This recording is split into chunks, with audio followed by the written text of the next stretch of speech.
what we did was filing a brief. That's like routine work for us as lawyers, and that's huge to someone who doesn't have a legal background and certainly doesn't have resources to hire someone with one. And so something that seems simple for us is the world to them. And I think that's why it's so fulfilling, right? I think one of the best phone calls I've ever gotten to make as an attorney was the day that our special immigrant juvenile status appeal won. They overturned the lower court, and so she was 11 at the time, and she got to stay in the country. And so getting to call the family and say, like, hey, we have great news.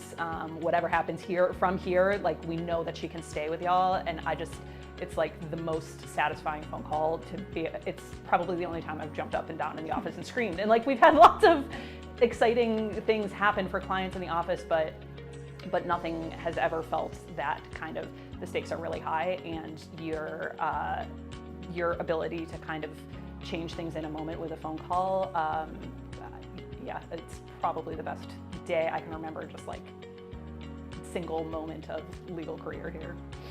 The most rewarding thing I would say is that they have representation, you know, and we think that what we do is sometimes easy because we do it so much, we do it so often.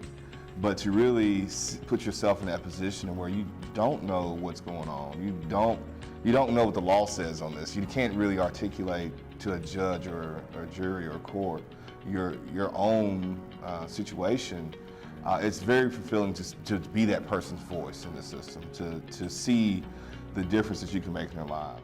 Yeah, I think it's easy as attorneys to kind of forget what all we have in terms of training and experience, and how that can actually make us able to do things that a lot of people just are not able to do. And it's easy for us to think, you know, we don't have a background in criminal law, we don't really know what we're doing here, but just by virtue of being attorneys, we do have the ability to help. Actually seeing what an impact it makes on people really is the most addicting thing about pro bono.